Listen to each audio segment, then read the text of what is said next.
Good evening, everybody. My name is Surina. You're watching Now It's So Vivid. Today's video is going to be about a relevant topic in my spell work for this lunar cycle, and that is about prosperity. So a great deal of the work that I've been doing now has been sort of centered around trying to manifest things in my life that I want to help me grow as a person. And a lot of that had to do with identifying my personal version, my personal definition of what prosperity really means. I think for the longest time I had sort of struggled with a little bit of shame and guilt, as a Reformed Catholic does, with just this overcoming of guilt for you know, having money and spending it on things and stuff like that. And trust me, I love my things, but, you know, prosperity for me is not necessarily being overwhelmed by stuff, you know what I mean? And I had to sort of address that. And it, you know, a serious reality check was made, and I had to sort of tack on other elements of prosperity and sort of build on that and really sort of focus in on what emotional prosperity is, what creative prosperity was, how prosperity influenced my home life, and being very, very detailed about how I incorporate this concept, this, you know, connective thread throughout all of the aspects of my day-to-day existence. So for me, prosperity is really about having enough, having just enough that you feel sated, but not being, like I said, overwhelmed by your abundance. I feel like oftentimes when people talk about abundance and abundance work, there's, at least in my mind, this immediate mental image of like it raining gold coins or something goofy like that, like a dragon asleep on his treasure and sort of hoarding all of these riches underneath you. And I don't feel that that's necessarily a positive or even a relevant mindset for prosperity, because prosperity is not about hoarding all the wealth to yourself. It's also about giving to other people.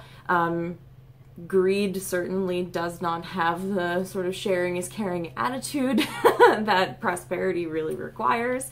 So you know, there was definitely an element of that, of, you know, picking that apart and making sure that there was a distinction between just trying to obtain wealth, but also to have a sense of community and having prosperity sort of spread around. Because, you know, how happy can you be if everybody else around you hates you or is, you know, clearly not in a state of wealth, a mental or emotional or survival state of wealth. So in investigating this, I had to get very acute in my observations of in what ways I wanted to bring prosperity into my life, to prosper in some way. And of course there's that element of being careful what you wish for, because I certainly don't want to be in a position where I do sloppy manifestation work. I certainly don't ever want to be in the position where the thing, like if I wanted to achieve wealth, it came to me in sort of unsavory or devastating ways. And and of course you need to be protective of yourself, of your sort of spiritual boundaries. So for me, manifestation is really about being very, very specific. So there's been a lot of very concentrated meditative sit-ins, you know what I mean? Sitting down and sort of visualizing how I want to bring things into my life. And I thought, you know, I have so many different ideas on how I want to incorporate this into my prosperity work that I knew I needed to make an altar, as opposed to just have a temporary working on my regular altar space or whatever. I wanted it to have its own space, and I wanted it to be universal for the home, because I know that there are some ways that my partner wants to manifest prosperity in his life as well. So if I can, I want to be able to incorporate everything that we've got going on as a family into this altar. So the altar was a perfect outlet for that, and I put it in a very specific place in this room, which kind of came to me in a moment of pure inspiration. Prosperity for me is about sort of meeting opportunities head on, and the crossroads aspect is very symbolic of that for me. Like that sort of metaphor of meeting at the crossroads is it's got something there's something very esoteric there. So the altar itself is positioned in the corner of a room on a shelf, and sort of also representative of that crossroads. So I I had sort of done some Googling in sort of my research about this, and had actually stumbled on somebody's blog. I'll have to, if I find it, I'll put the link in the description, but it was on somebody's blog, and it was a crossroads prosperity spell where you pick soil from each of the corners of a crossroads, and some from the middle if that's possible, and then you mix them together and you use that in a spell. And I was like, that's sweet.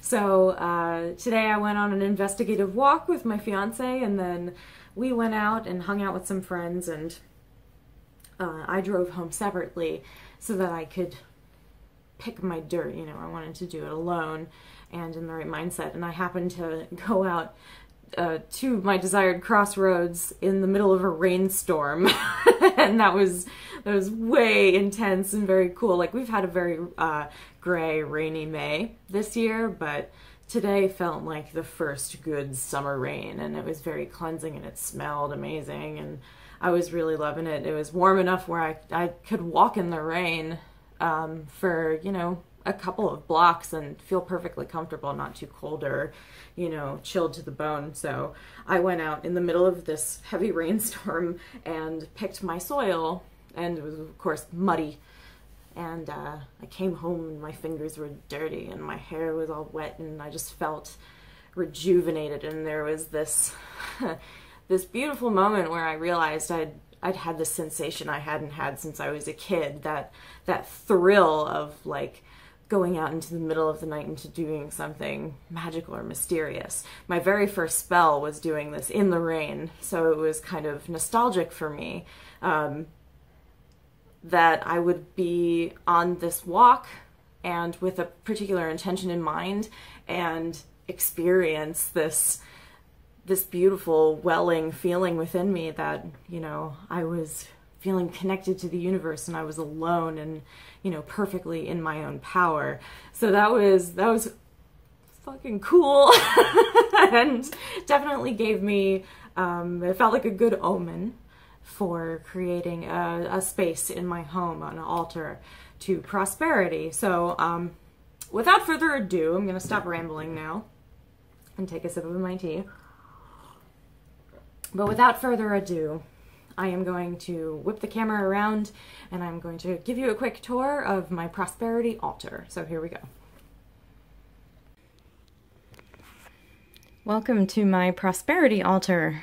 It is sitting on a corner shelf on my desk right behind the computer, and as you can see, there's kind of a color scheme going on. I've got green, which is meant to represent abundance and fertility and money for those of us in the States, especially with our, you know, famed greenback notes, but also gold, because gold represents wealth and wonder and riches, and also some red because, like I said, I had to sort of examine my personal definition of prosperity, and that includes a more rooted aspect. I really associate the color red, these deep reds, with the home and the hearth, and a very deep sort of emotional, passionate place, and I wanted my abundance, my prosperity, to be equally as emotional as it is material. So that's a color that I included. And then also there's some pinks, just sort of naturally because of the wildflowers that I picked on my walk today, and just some splashes of it in this scarf that I'm using as an altar cloth. And then I am going to just dive right in and show you all of the items and why, what I'm doing with them and why. On the left here we've got an incense burner. This is an antique incense burner that a friend of mine gave me for my bachelorette party. I filled it with sand and some pebbles, you can see there, to give it a more fireproof element. And oof, there we go. And next to it I have a small box that I've had ever since I was a small child. I think this belonged to my mother. She must have gone to the Bahamas at some point, and then she gave it to me. I amped it up with some nail polish and random bits and bobs, as I often do. And then these are tumbled stones that I've had ever since I was a kid. So sort of bringing in my inner child into this space, which I thought was an added something, a little wrinkle. That candle right there is from my bachelorette party. My maid of honor gave it to me at the end of the day as a keepsake. That was a day where I felt really celebrated, so it's nice to incorporate that into this space as well. It's sitting right next to my 7-day devotional candle that I decorated for manifestation of wishes. And it's got the color scheme, so it fit right in. I associate dandelions with granting wishes, and they're also an abundance plant, herb, what have you, and or that's what I've read anyway, so I've included it on this space. And I have some picked dandelions from my walk today. I like to incorporate them in the melted wax to add an herbal element to my spell candles. Next to that candle is my water pitcher, and the water pitcher is red. Like I said earlier, I was trying to incorporate some red into this space, but also I felt that in sort of my identifying what I wanted my abundance to be and how I wanted to use it in my life, there was this element of sharing with other people, and that is a very Aquarian idea.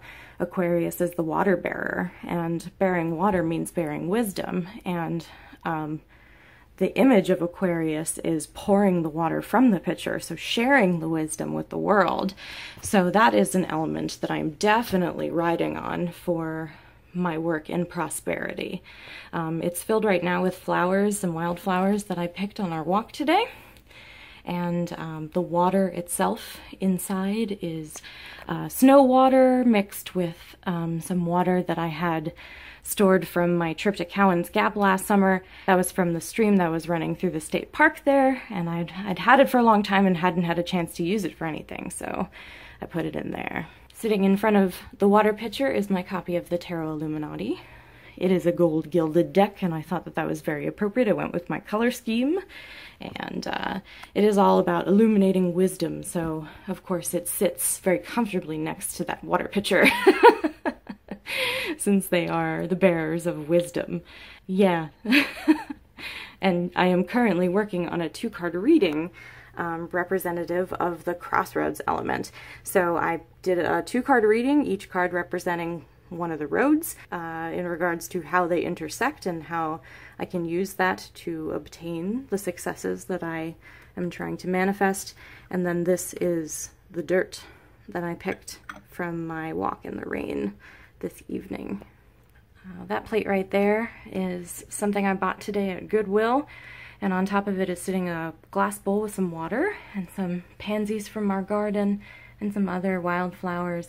It's also watering this honeysuckle vine that I picked today, and the leaves that are on top of the plate are actually catnip from our garden, so I'm using that as a luck element. I really associate catnip with luck. It reminds me of the lucky cat, and I don't have one of those, but I thought I would give a little tip of the hat to it by using catnip. And mint, anything in the mint family is representative of success, so I wanted to include that. I have this herbal blend that I mixed for prosperity. It smells of allspice and clove and ginger and a little bit of catnip, and it smells amazing. I can't wait to start using it. And then I bought this little wood treasure chest from the craft store. It was only a couple bucks. And inside I decided to put some representations of wealth, peridot, tiger's eye, those are the chips at the bottom, and then I have specimens of chrysoprase and emerald and bloodstone, and I've got a silver $50, a Liberty $50 that I have for my coin collection. In that vial right there is a diluted peppermint oil blend that I use to anoint myself sometimes, and candles and the like. And then I also have the only 2 gold rings I own. The first rings I was ever bought by my mother when I was a kid, and they are 10 karat gold, and there's real diamonds and pearls, and definitely some of my most decadent jewelry, and it's from when I was 10. I don't really wear them anymore, so I decided to incorporate them here, and they're right at home. And then finally, maybe my favorite part currently of this little space is that I bought a cornucopia basket today. I was hell-bent in my excursion this afternoon to various thrift stores and antique marketplaces to find a cornucopia. I was like, damn it, I see them all the time. I'm hoping to run into one today, and lo and behold, our local Goodwill had one that was the perfect size. And inside the cornucopia, I like to place items that are meant to represent what I want to manifest specifically. So I can include things that my partner wants to include in here as well, and it's definitely going to be a space that evolves over time as we want to take in different things at different times of our lives, and I'm really excited about that bit. I feel like it's sort of a nod to Abundantia. I'll probably mispronounce that, but that is the Greco-Roman goddess of prosperity, and she is said to be carrying a cornucopia full of food, and you know, representative of abundance, abundantia. And you know, what was interesting is that when I was at the antique place today, I saw a gold statue that was damn near perfect for this altar, and it was a gold statue of a woman holding a basket of fruit, not a cornucopia specifically, and I really thought of Abundantia and how that felt like, you know, a good sign, but at the same time I wasn't willing to drop 60 bucks on a statue if I'm trying to like make a little cash after the wedding is over and stuff, and using that in this space. And I just thought, you know, maybe I should hold off on getting anything super fancy. So the only thing I bought today were the cornucopia, that gold plate right there, and the glass candle holder that my pillar is standing on there. Oh, and the wooden treasure box. So that's it. I spent like less than 10 bucks on everything. And I'm perfectly happy with what I have.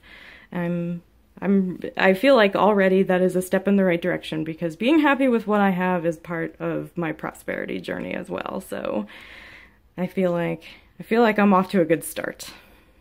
Thanks everybody for being here with me today, and I hope that in doing this video today I get to start my journey of sharing my wealth with other people.